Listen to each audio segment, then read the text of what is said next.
Welcome everybody to another episode of the Strength Log. My name is Philip Wildenstam. I'm a co-founder of Strength Log and a certified nutrition coach. And I'm Daniel Richter, CEO of Strength Log and a certified personal trainer. And Philip, this feels like it's been a while. It has been a while. You went on a military exercise and left me all alone to ruin my brain. I've been drinking every night, being sad about us not podcasting. Yeah, but we did record in advance, so the listener hasn't really noticed. But now we're back up in the air. Feels good. And you hinted at today's topic. We're going to talk about brains. It's a good topic. We are headed currently towards becoming a planet full of senile old farts. Is that a bad thing? I don't know. It's just a fact. But that can change just within a generation. Of course. But we do have the situation with a large proportion of the population aging. And something that is beginning to rear its head is, well, age-related issues such as dementia. And today we're going to talk about a meta-analysis looking into how exercise can benefit our brains. Basically our cognition, our memory, and all of those things. And the background kind of for the meta is, well, the authors of the analysis, they mentioned that dementia is creeping up on becoming the third greatest health crisis currently. I don't know how they measure that, but it sounds important. It does. But I mean, we as a species, we have never lived this long before. So I guess it comes with the territory. Yeah, I mean, not in general, but individuals. Yeah, of course. But if you look at societies, almost all across the globe, the average lifespan is increasing. If we ignore countries like Russia and stuff like that. And we're discovering that with increased lifespans and habits and eating and working out and stuff like that, the body tends to discover new ways to become ill. Yeah. And as an eternal optimist, I think we're in a new era of humanity, and it's been going on for decades, of course. But and I wonder how people in 200 years will look back at us like those old farts. They were so dumb. They lived so stupidly. And in the dark ages. In the dark ages of human health. Yeah. Wasn't it just a few weeks ago that it was discovered that the measles vaccine had protection against, I don't know if it was dementia, but Alzheimer's? Yes, I saw some headlines about that. And I think a lot of that stuff is related. The body is a fascinating thing where you get a kid's disease when you're 6 years old, and then you increase the risk of another disease when you're 80 years old. Yeah. And there's a lot going on. You wrote something in the manuscript that we should get out early. It's a disclaimer when talking about the human brain. Go ahead, Daniel. Yeah, I just want to put it out there that you and we know more about biceps than we do about brains.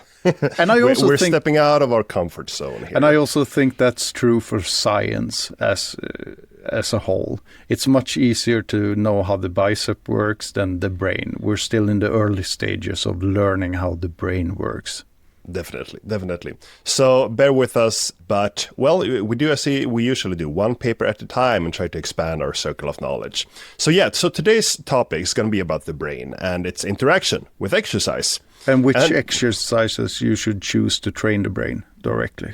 Isolated brain work. Yeah. And I think it was 10 years ago that we started seeing headlines on the relationship between exercise and our brains. And it was, at least in the mainstream, it was fairly controversial back then. And, as mentioned, made big headlines that exercising can improve your brain's health. And I suppose if you go back 20 years, it was fairly controversial, or at least just a small seedling of a field compared to now in the research fields themselves. Yeah. But it's getting pretty well established that any form of exercise, or at least a lot of forms of exercise, they do affect our brain. For instance, we've seen that exercise can make our memory center grow, our hippocampus. We see that our cognition is improved, so we get better focus, we make better decisions, and we also see that our mental health improves from doing some exercise, so we get less depressed and we get less stressed. So we do know that it's good, but the topic of today is, well, doesn't matter which kind. Is it different if you do cardio or strength training? Is it different if you do martial arts and yoga and tai chi? Or should you do something else? And how much? Which dose? Which is better? Yeah. And just one of the examples of how it might differ is that one of the hottest small research topics in this field for the last decade is a protein that is called BDNF, brain-derived neurotrophic factor. And this protein, well, it basically supports not only the survival of the neurons we have in our brain, but also the growth of them. So when the brain is exposed to this protein, it creates more neurons and more connections and essentially grow in our brains. Not only like in the cortex, but also in the hippocampus, the memory center.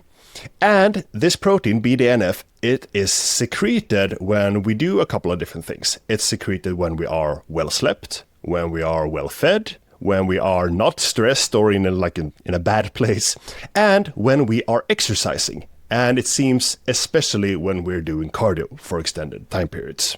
So that is like one example of how one type of exercise can affect our brain. And on the other hand, we have strength training, which doesn't seem to, as far as I've seen, doesn't seem to stimulate the BDNF secretion as much, but it seems to be very potent in strengthening something that is usually called our executive function, which is basically our ability to function on a given task. We decide what to do. Willpower, if you will. Yeah. So yeah, different types of training seem to have different effects. And the new meta-analysis has collected a bunch of studies on exercise and our cognition to see, well, which type of training does what. And the meta comes out of China, who is probably gonna spearhead this population decline. I think they just reached the apex of their population curve, at least for now, and started to head down. So yeah, definitely a relevant question for them if they can get everyone exercising. The meta aim to evaluate the effects of different forms of exercise on cognitive outcomes, specifically memory, inhibitory control, and task switching abilities in older adults. So the focus was on people over 55 years of age. That was the criteria. But I'm gonna bet that the effects are gonna be pretty similar in younger people as well, because we've seen studies, like individual studies, showing these effects in middle-aged people. Yeah, and also if you start working out when you're 20, 25, 35, instead of being 55 or above, you're gonna set the stage for a healthier brain. Yeah, so. Exactly. And yet we even see in teenagers that they can improve their cognition by exercising. So and they all need it very much. Yeah. So I wouldn't rule out the effects even if you are younger than the participants in this study.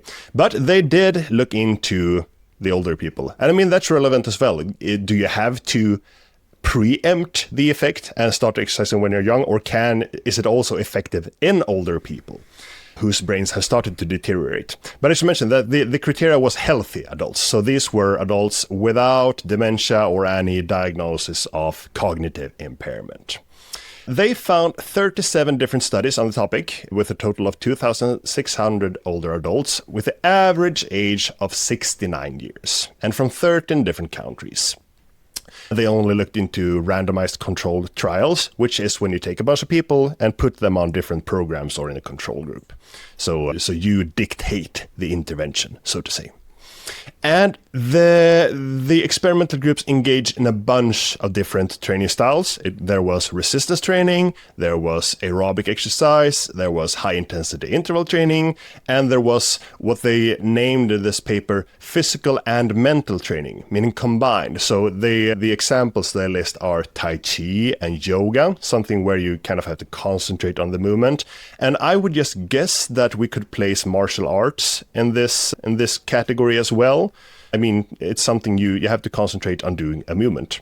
And maybe also, well, any complex sport, basically where you have an opponent that creates chaos within the training session. So even team sports would probably be an example of a physical and mental training. Since I often play the part of an asshole, I still want to say that martial arts is a tougher form of training than Tai Chi and yoga. Just for the record, so we don't get a lot of martial artists after us. I can handle Tai Chi people, but I can't handle like MMA fighters coming after me. Okay, so now we want a YouTube video of Philip against 100 Tai Chi practitioners. Bring it on. Have you seen that gorilla debate? Yes, I have. All right. And the final category, multimodal exercise. They don't provide an example, but I think this is usually referred to things where you combine cardio and resistance training and don't get good at either of them. So like yeah. CrossFit? No, you can do worse than CrossFit. I'm just trying to make new enemies. Yeah, there. But you can make the training program even worse. Of course. I know cross that are in so much better shape than I am. So the primary outcome they looked for was overall cognitive function, which is some kind of compound of all of these other secondary outcomes, which was more specific functions. So once again, we have inhibitory control, and that is basically staying focused. Say that your phone goes off, but you can maintain your focus on what you choose to focus on. And we have task switching ability, which might be that you go away from the thing you're writing and answer the phone, and then you're able to get deep into the writing again afterwards. So also a kind of being able to direct your focus, but also a type of cognitive flexibility. You don't get messed up for the rest of the day because something happened. You're able to focus back on the thing you're doing. And that's not something I can control. You should try some training. And then the last two were working memory and long-term memory. Yeah. So those were all the outcomes they looked for. And they found 10 studies on resistance training, 13 on aerobic exercise, 2 doing interval training, 13 doing the physical mental combination training, and 8 studies doing multimodal training. And if we get into the results, we do have some good news, which is that all exercise types or modalities, as they phrase it, every type of exercise improved overall cognitive function compared to not doing anything, compared to a non-training control group. So anything is better than nothing, which is nice. Yeah, this is exactly what we see when we put people that don't strength train on any type of beginner exercising. You see results.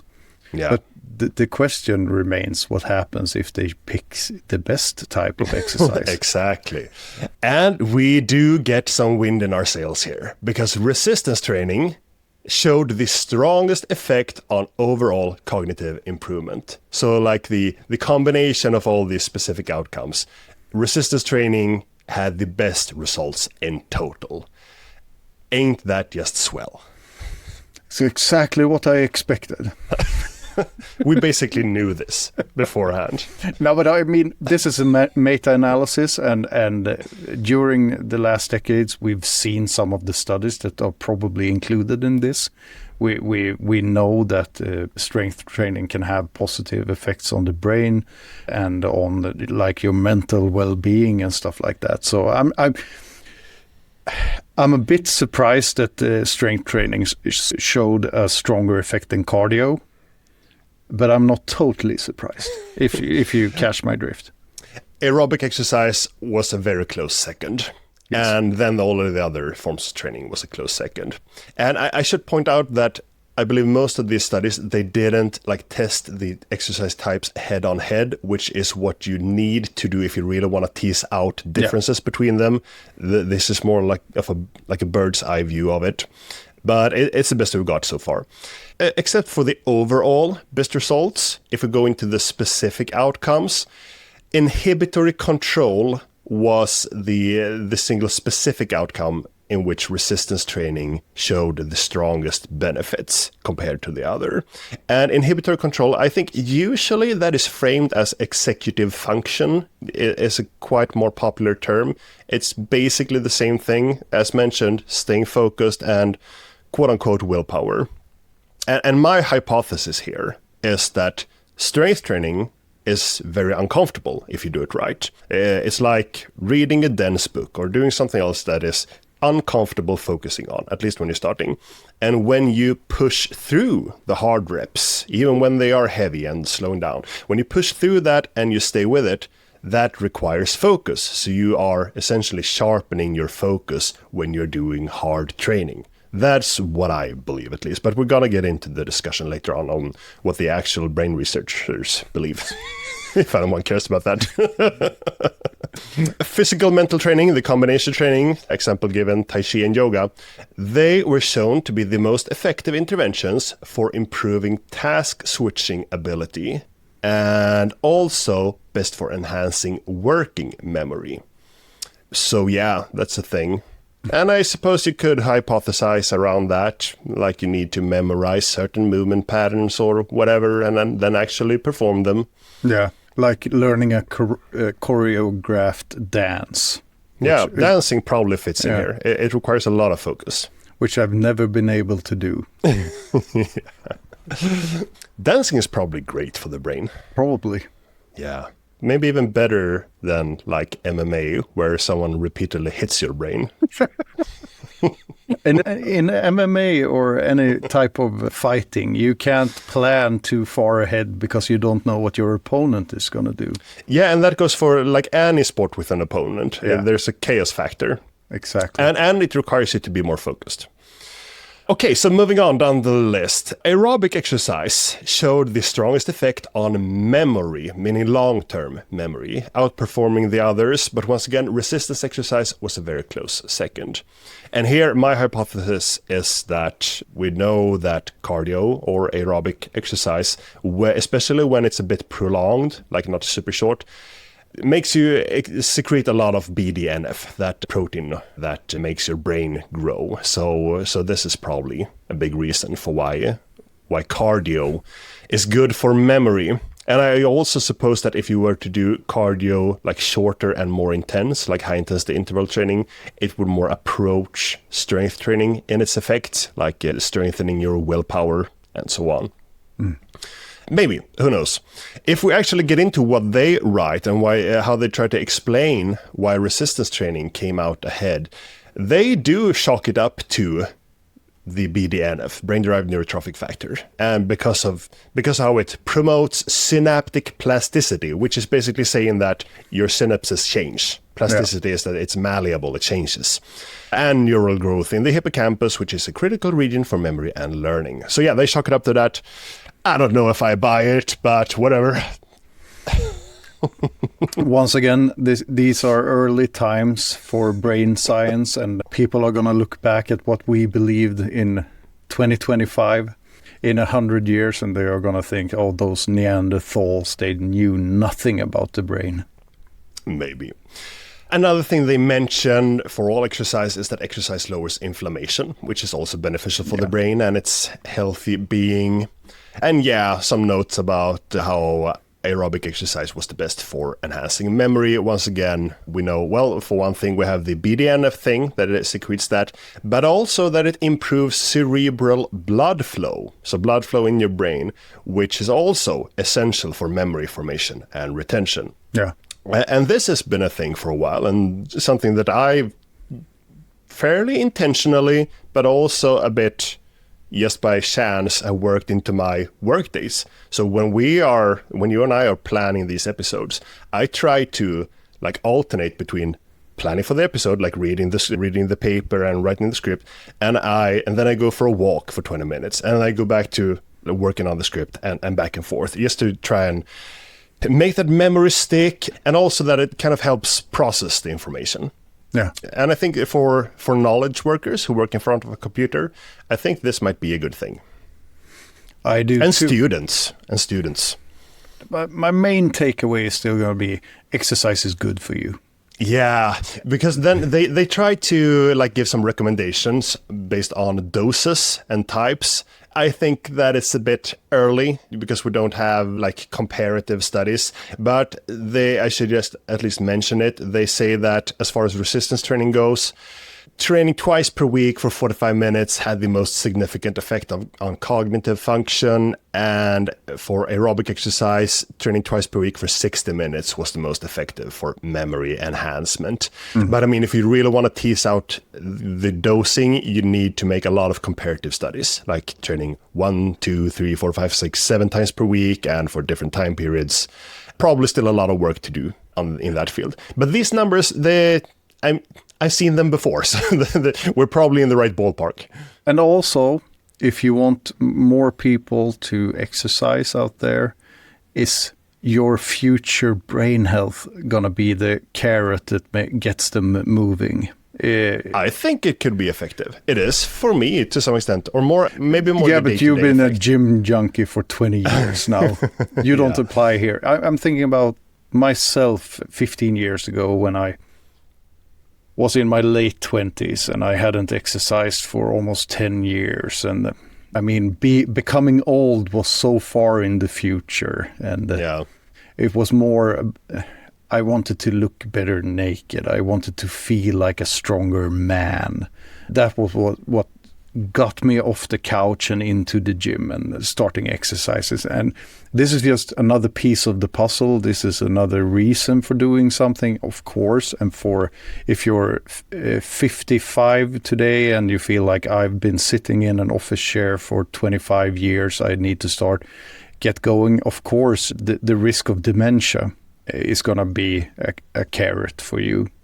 But I still think if we're going to talk about recommendations, I'm more interested in how much should you strength train, how much cardio should you do just to live a healthier life. Yeah. And you're going to get this as a bonus effect.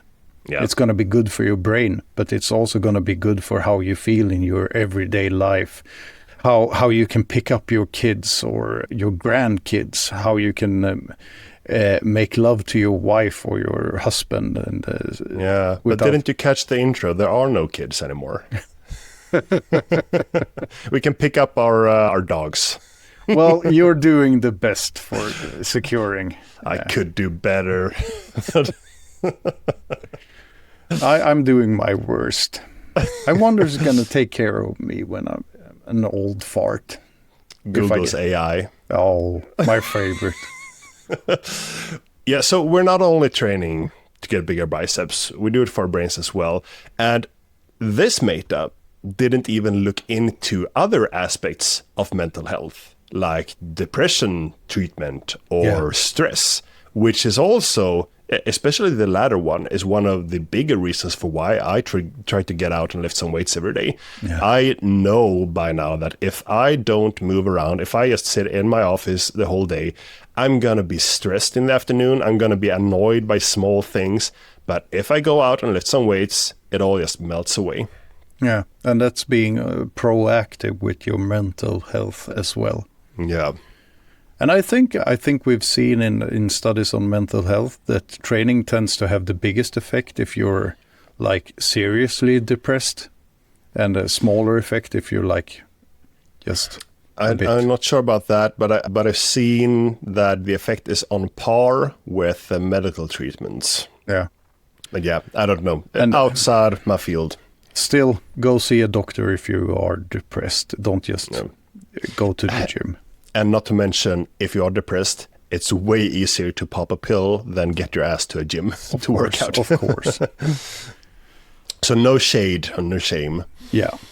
But yeah, and we also kind of see that cardio and strength training seems to complete each other, not only for the direct training effects, but also for our brains. They seem to act in slightly different ways and strengthen slightly different things. And once again, if everything you do is one or the other type of training, like you love cardio or you love strength training, that is awesome. But if you want to kick it up a notch, pump those numbers up and, add some of the other type of training. And it doesn't have to be a lot. And I think these numbers, like 2 cardio sessions for 60 minutes each can be a bit off-putting, like the threshold is so high. So know that you don't need to do 60 minutes. You can do 1 minute and build on that. Like everything counts here. Just move that body. Yeah, absolutely. We talked about that in the Building Muscle After 40 episode as well. It's infinitely scalable. Yeah. Start with something small, and then once you've gotten used to it, increase the dose. Yeah. And I mean, going from 0 minutes to 1 minute is going to have a much bigger effect than going from 59 minutes to 60 minutes. It's not like something magic happens at that point. So absolutely, anything is better than anything. One way to do it is the way you do, a cardio quarter at the end of each strength training session, sometimes intense, sometimes light. Another way to do it is like I do. I sandwich walks in during my workday when I feel like I'm not doing anything productive. So I just go for a walk, and then 15 minutes later, I'm back at the computer refreshed and hopefully remembering more of what I do. So yeah, do this if you want to keep your brain healthy, or just be more productive, learn faster, and be a optimal cog in the wheel of capitalism. It's just awesome how science is helping us learn how important activity is for the human body. And strength training is one of the key cogs in this machinery. How we can affect our bodies like this. I started going to the gym in the 90s when I was a teenager, and that the gyms were still a suspect place for people to go. It was only anabolic freaks, and like a white collar worker would never show up at the gym. It was a weird place. Yeah. And today, when I work out in the morning, I know that there's lawyers in there, there are academics in there, there are just ordinary people living ordinary lives. And that's awesome. Strength training has become mainstream, which is very nice. Yeah. Now we just need to replace it with a pill. But that's going to come. Probably. Yeah. Imagine like the societal benefit and the cost saved if you could keep people healthy and they don't have to spend an hour of a day training. Of course. Then we're going back to people who actually like compete in powerlifting, becoming freaks again. Why are you doing that? You don't need to. I can deadlift 250 kilos by just popping this pill. Yeah. Well, but we're not there yet. No, so keep listening to this podcast. And I'm pretty sure a pill like that wouldn't be the least politically controversial. Yeah, we need to make things hard, man. All right, that was all we had for today. Interesting topic. Short and sweet. Yeah, I don't think this is the last time we talk about exercise effects on the brain in this podcast. Oh, and we should also do a mental well-being episode. We have some articles on the site about it, I think. Strengthhub.com. Absolutely. You should look into it. But not today. So thanks for today, Philip, and catch you next week. Train hard, eat well, die in a way.